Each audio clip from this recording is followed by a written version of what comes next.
Hello and a very good morning to all News9 viewers. I'm Neha Bhan.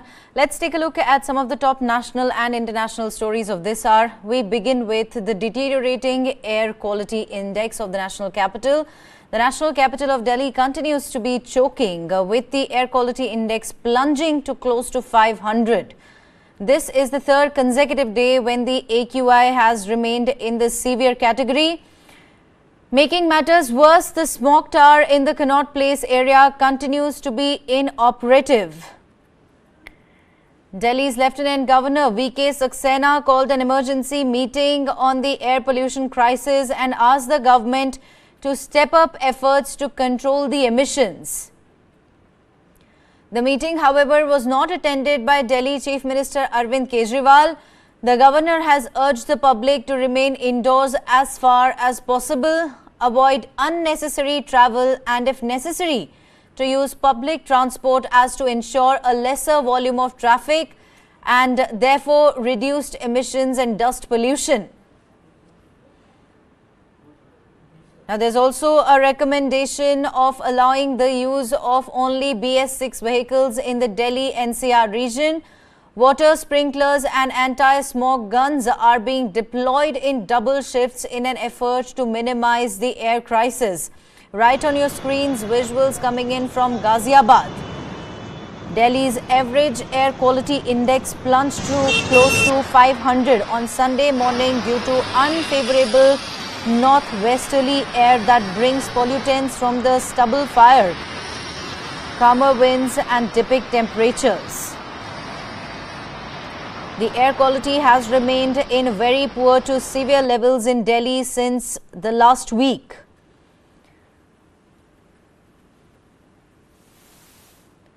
Delhi's Lieutenant Governor V.K. Saxena has summoned an emergency meeting on the air pollution crisis, asking for efforts to be stepped up to control emissions. The Delhi Chief Minister Arvind Kejriwal was out of the city and was not able to attend the meeting.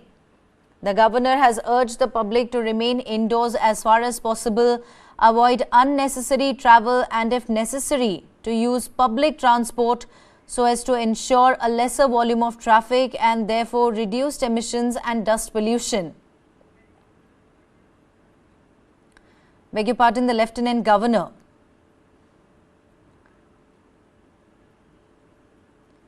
Now, he has also directed the use of water sprinklers and anti-smog guns in double shifts. RK Puram and Okhla Phase 2 emerged as the worst pollution hotspots in Delhi on Friday, as the city recorded its worst air quality since November 12, 2021. What we're getting to witness in the national capital region is nothing short of a horror story.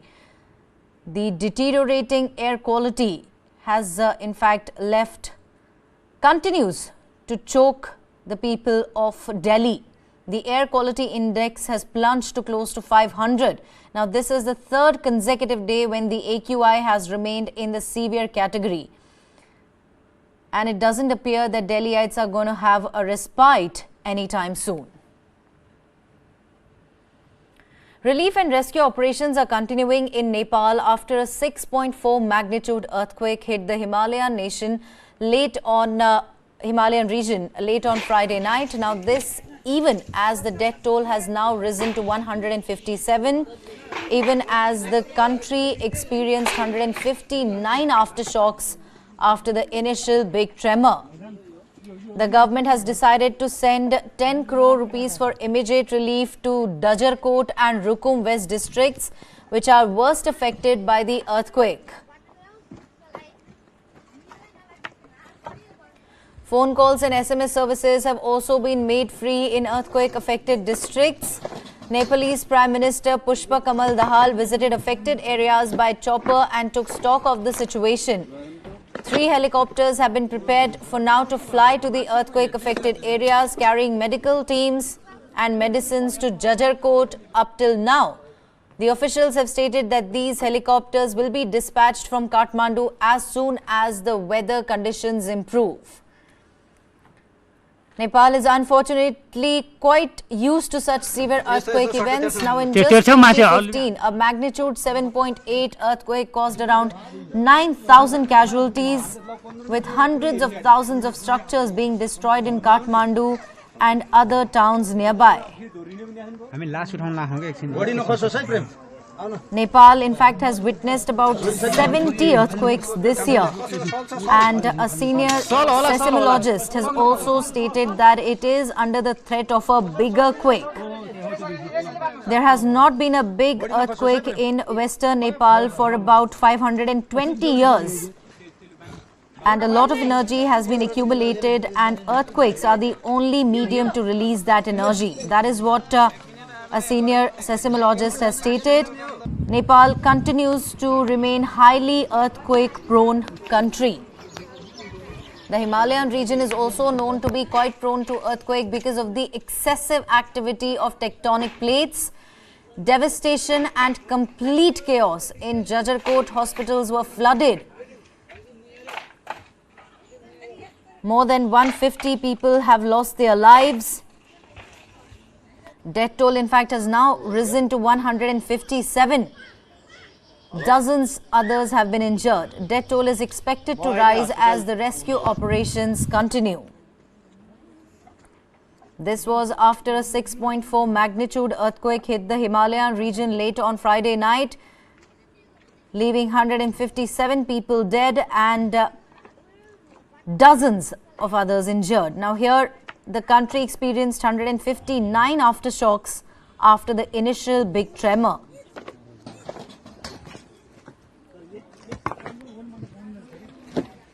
The earthquake had its epicenter at Jajarkot. Now this is in the mid-western region of Nepal and is fairly densely populated. The hilly district is around 500 kilometers from Nepal's capital, Kathmandu.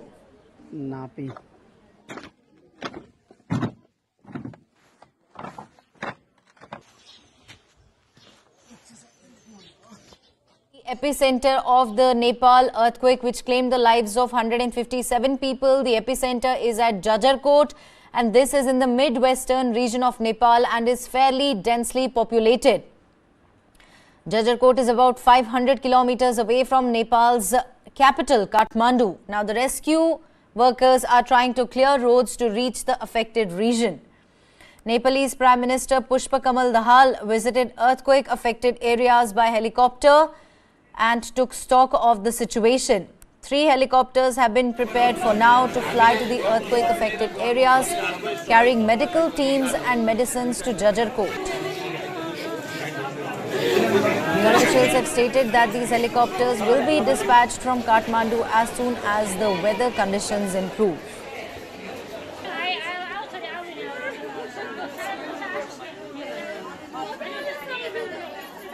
Prime Minister Narendra Modi is scheduled to visit his parliamentary constituency Varanasi on the 5th of November.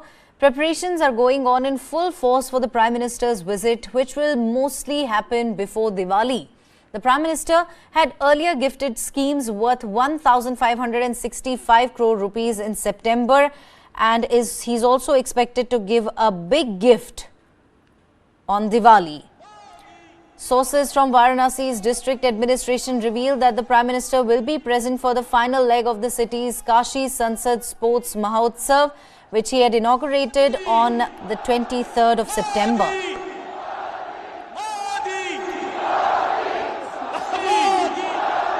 The Sports Fest will culminate on the 5th of November. The Prime Minister is likely to lay a foundation stone for a women's shelter home and an orphanage in Ramnagar. Meanwhile, Uttar Pradesh Chief Minister Yogi Adityanath has instructed the officials to complete work on the projects that are likely to be inaugurated by Prime Minister Narendra Modi by the 10th of October.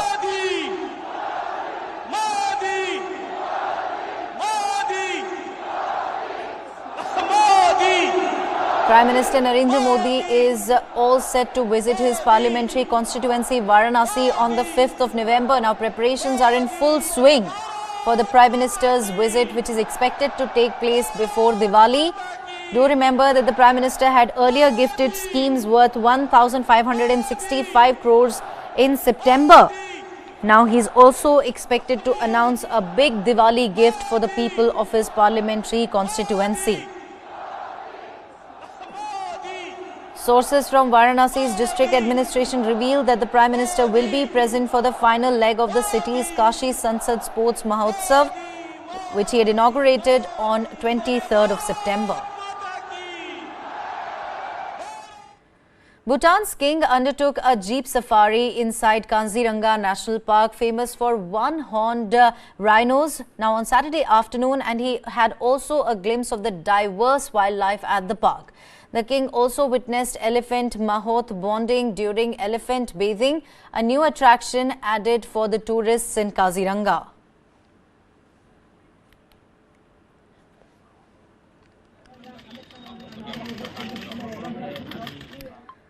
Taking a look at what's been happening on the Israel-Hamas war front, a report in the New York Times citing expert analysis of satellite images, photos and videos stated that Israel used at least two 2,000-pound bombs during an airstrike on Jabalia last Tuesday. The report quoted hospital officials who stated that dozens of civilians were killed and hundreds were wounded in the strike. Israel said it was targeting a Hamas commander and fighters as well as the network of underground tunnels used by Hamas to hide weapons and fighters. The report claims that the evidence and analysis show that the Israeli military dropped at least two 2,000-pound bombs on the site. The report states that Israel is not being very clear on what weapons they used on the Jabalia refugee camp.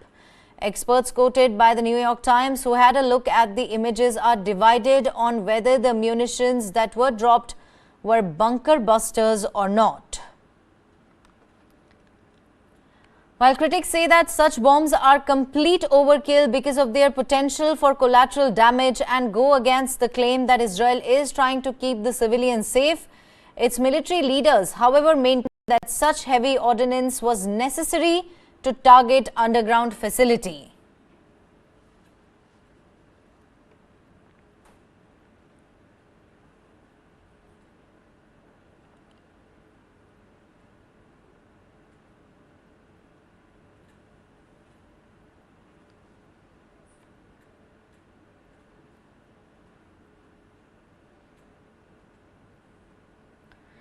Turkish President Erdogan said Gaza must be part of an independent, sovereign Palestinian state once the Israel-Hamas war is over, and Ankara will not support any plans gradually erasing Palestinians from history.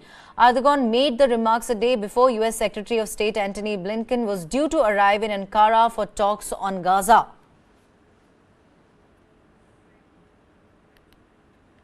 That's Erdogan's big statement there, where he stated that Gaza must be a part of an independent, sovereign Palestinian state once the Israel-Hamas war is over.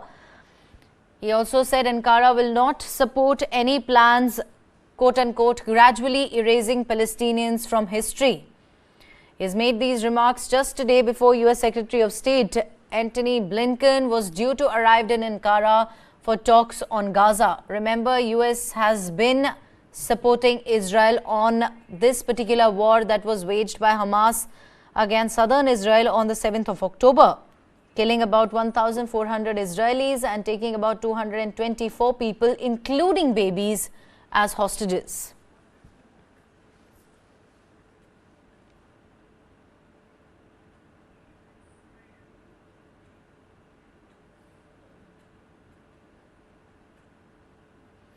United States President Joe Biden said on the 4th of November that progress had been made on securing a so-called humanitarian pause in the fighting between Israel and Hamas. President Joe Biden on Saturday said yes when asked by reporters whether any progress has been made on the prospect of a humanitarian pause in the conflict in Gaza. Listen in.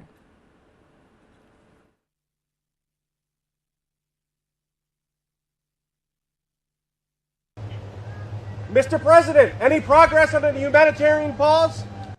Yes. Rashida Tlaib said you support genocide. What do you think?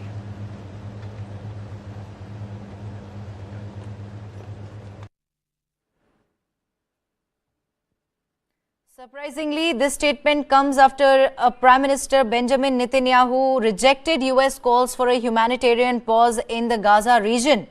Netanyahu stated that no ceasefire with Hamas is possible until hostages are freed.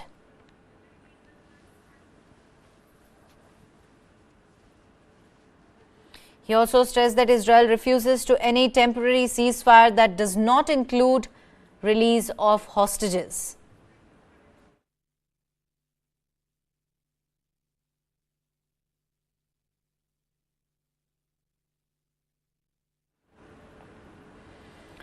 Pro-Palestinian protesters took to the streets in several cities including London, Berlin, Paris, Ankara, Istanbul and Washington.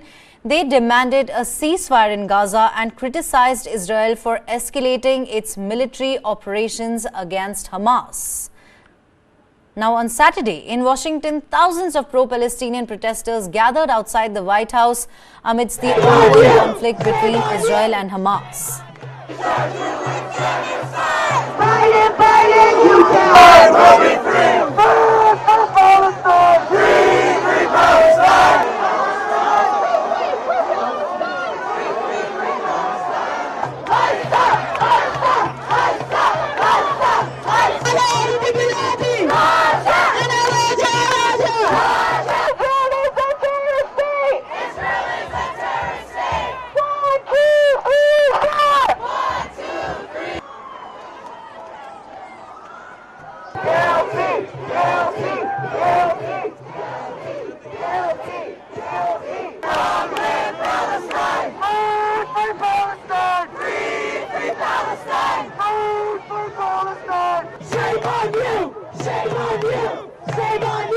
The protesters called for a ceasefire in Gaza, waving Palestinian flags, holding signs and chanting slogans against US President Joe Biden.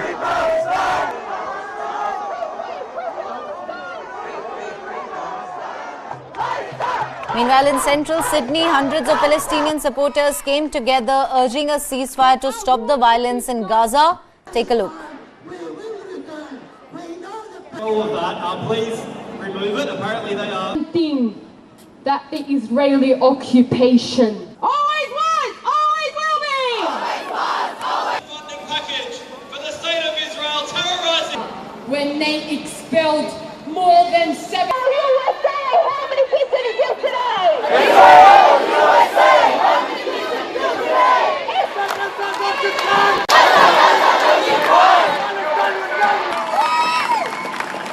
The protesters assembled in Hyde Park unfurled a massive Palestinian flag, held signs, carried dolls symbolizing the victims, and then marched through the city. Israeli occupation always was, always will be. Always was, always. Funding package for the state of Israel terrorizing. When they expelled more than 7. Taking a look at some other international stories now. The United States House approved a nearly $15 billion aid package for Israel, which was initiated by Republicans and faces uncertain prospects in the Democrat-led Senate. Take a look at this report.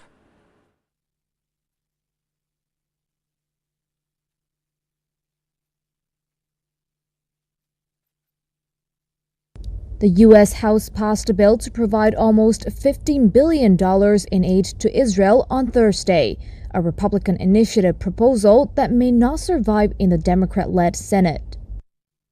The funding would include $4 billion for Israel's defense systems to counter short-range rocket threats. It's the first major legislative action under new Republican House Speaker Mike Johnson. However, it may be doomed to falter when it heads to the next chamber of Congress, because the bill combines aid for Israel with a cut to the tax-collecting IRS and leaves out funding for Ukraine. President Joe Biden has promised a veto should it make it through Congress. Instead, he has asked lawmakers to approve a broader emergency spending package that includes funding for Israel, Ukraine, and Taiwan. The Senate's Majority Leader Chuck Schumer also said he would not bring the House bill up for a vote.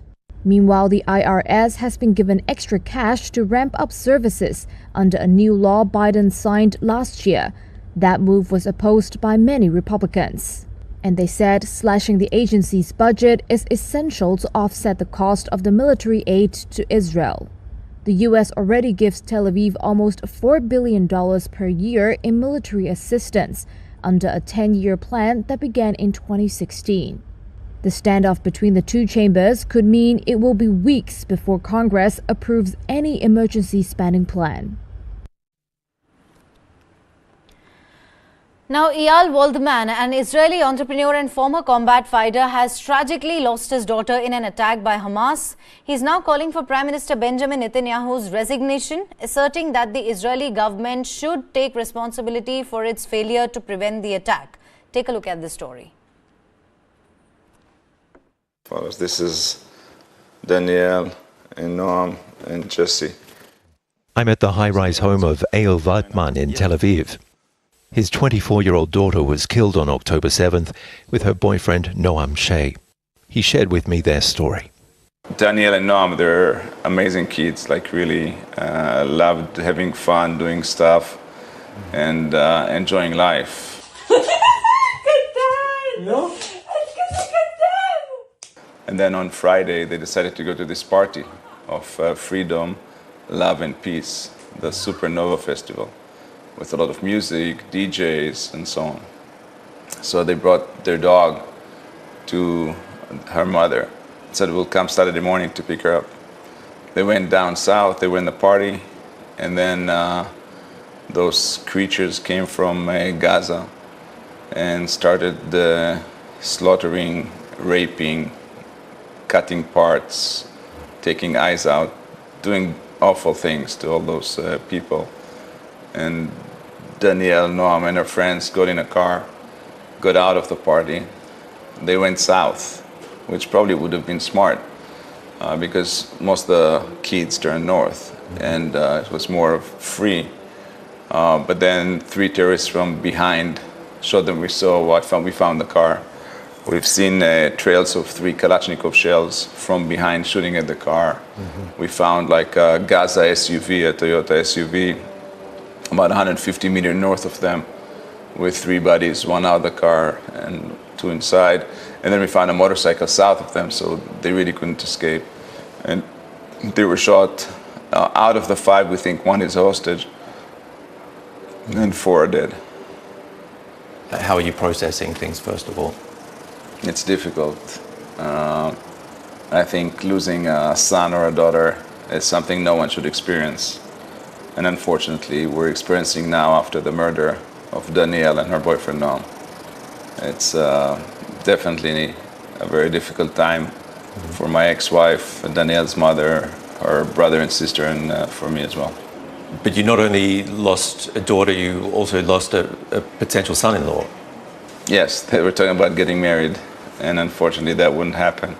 You know, my ex-wife, I think 2 or 3 days ago, said that she had a dream of Danielle in a wedding dress. It was really painful because this will never happen. Mm-hmm. Danielle will never wear a wedding dress. Mm-hmm. And instead of doing a wedding, we buried them together. We had a funeral. Mm-hmm. Your opinion, what went wrong from the Israeli side? Oh, we completely messed up. I mean, just amazingly how messed up we were. So our intelligence failed. Our communications failed. So this wasn't just a failure of surveillance, but also on a political level? Obviously, there is responsibility on the government, on the Prime Minister, no doubt. They should definitely resign shamefully and remove their places. So what's next?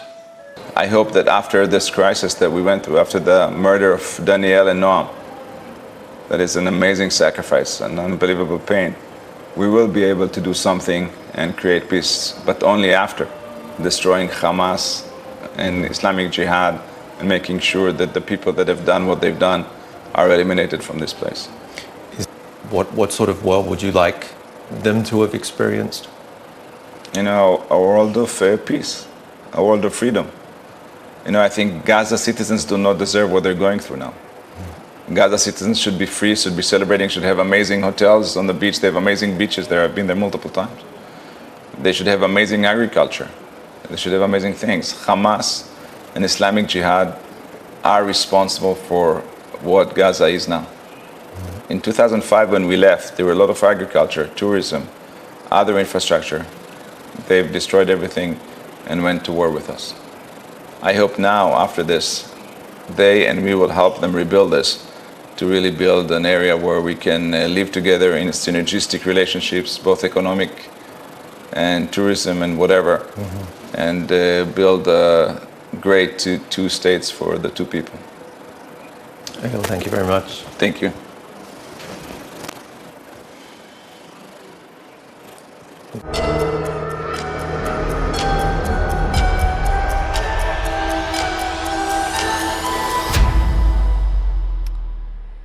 Bangladesh Prime Minister Sheikh Hasina, in an interview to the Time magazine, has asserted that it is difficult to overthrow her government through a democratic system.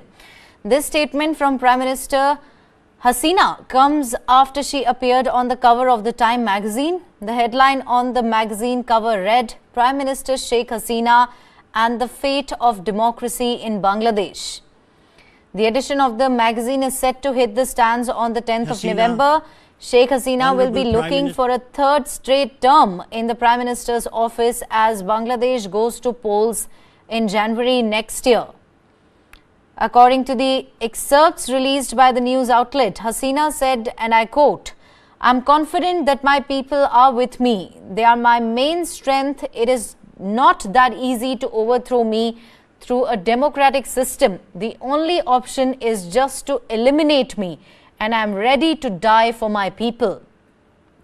Prime Minister Sheikh Hasina has been facing protests back home as several groups, mainly supported by the opposition party BNP, have called for her resignation and to allow a caretaker government to conduct the elections.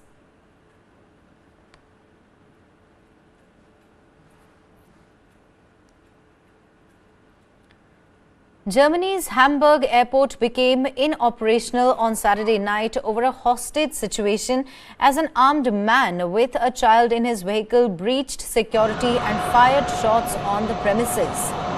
The airport closed for all takeoffs and landings shortly after the incident at around 8 p.m. local time. The car with the 35-year-old man and 4-year-old child was parked under a plane, a police spokesperson said. And officers were at the scene with a large presence late on Saturday.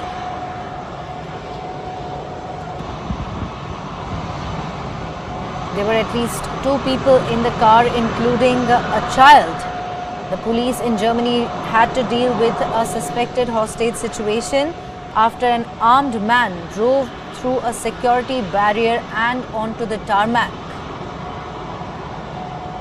The suspect's wife is reported to have alleged a possible child abduction.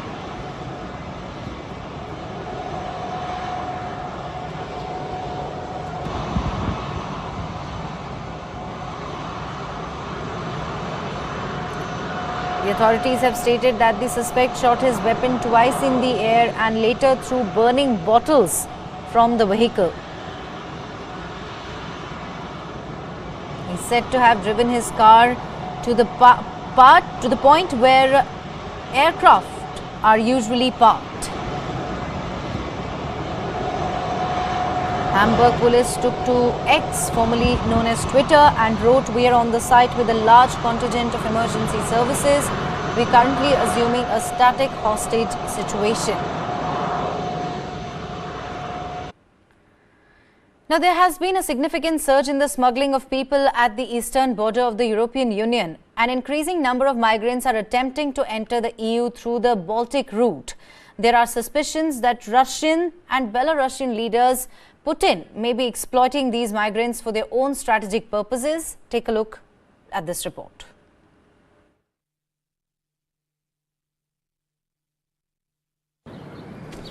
Different uniforms, the same aim: securing the border between Latvia and Belarus. For the past 2 months, Latvian border guards and the country's military have been patrolling the EU external border. That's because there has been a surge in illegal crossings. Latvia, an EU country, is currently a prime destination for migrants from Syria, Afghanistan and several African countries who enter from Belarus. Authorities estimate that more than 11,000 people have been intercepted so far this year, more than ever before. This crossing point is closed and has been secured. There is no traffic passing through here anymore. But Latvia's border with Belarus is almost 173 kilometers long. 80 kilometers of that are now protected by this fence. It's been built in the last few months and it's being extended. But it's not enough to deter everyone. They try to climb over the fence. Some of them, they are trying to dig under the fence. So there are still quite many cases when they try to damage the fence. They are very creative and trying to use all the opportunities and ways to get in.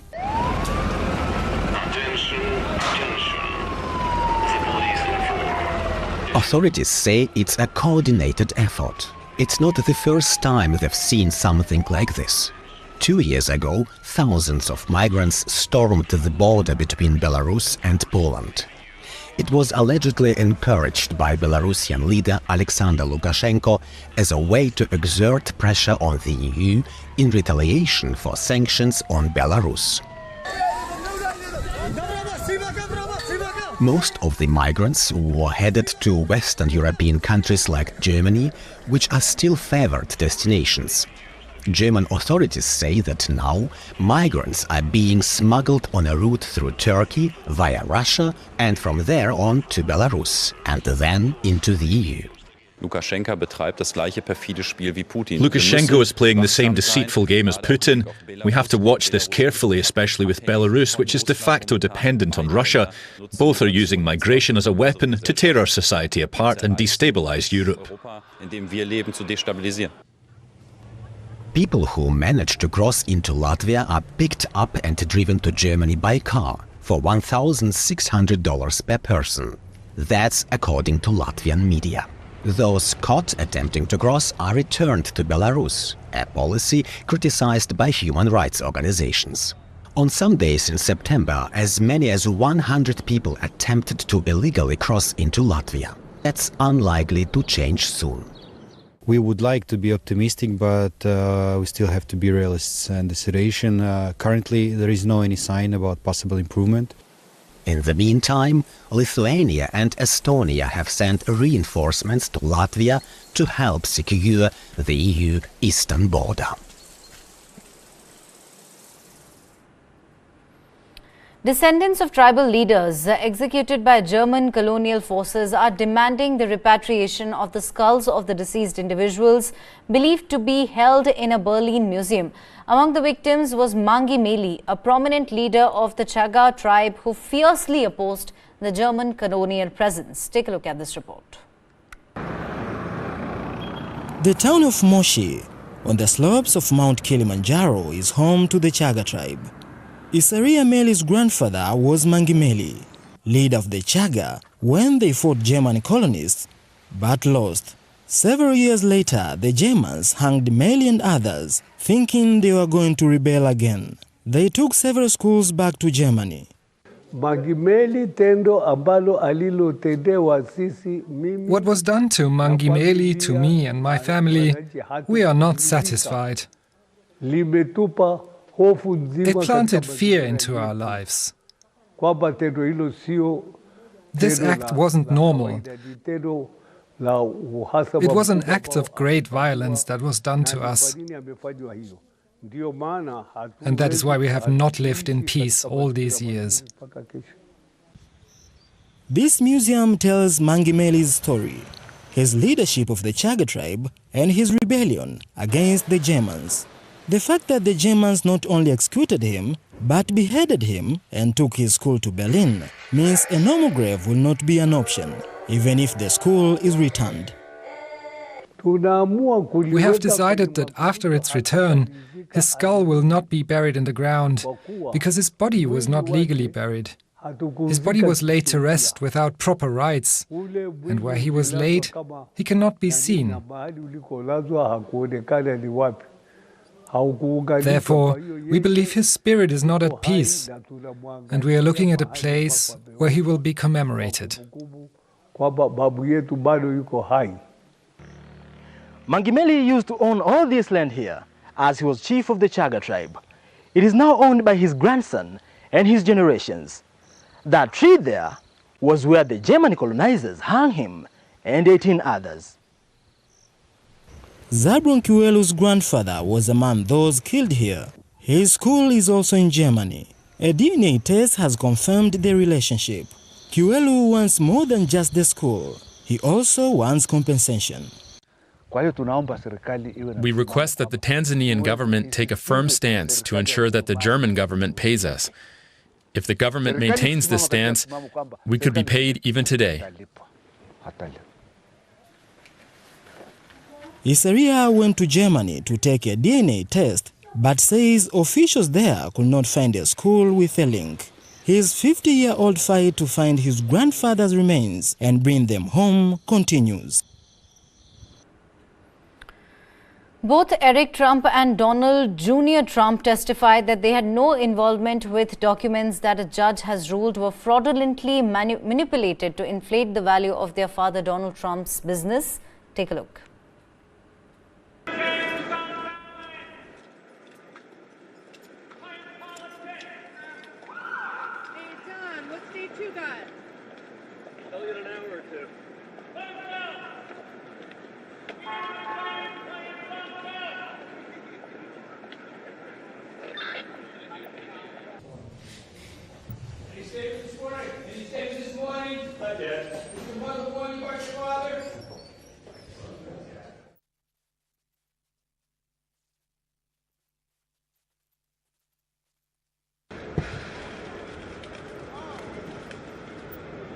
I mean, I think it's a truly scary precedent for New York.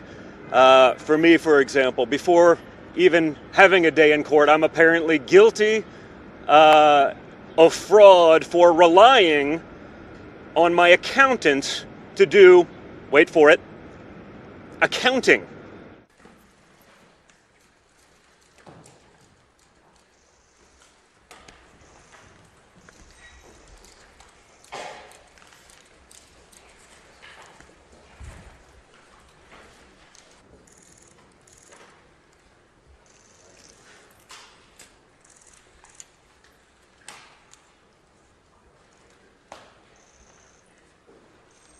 Tech billionaire Elon Musk spoke alongside British Prime Minister Rishi Sunak in London's Artificial Intelligence Safety Summit as he welcomed China's engagement on AI safety and said he wanted to see Beijing aligned with Britain and the United States on the subject. Take a look at this report. Like-minded governments and AI companies have today reached a landmark agreement.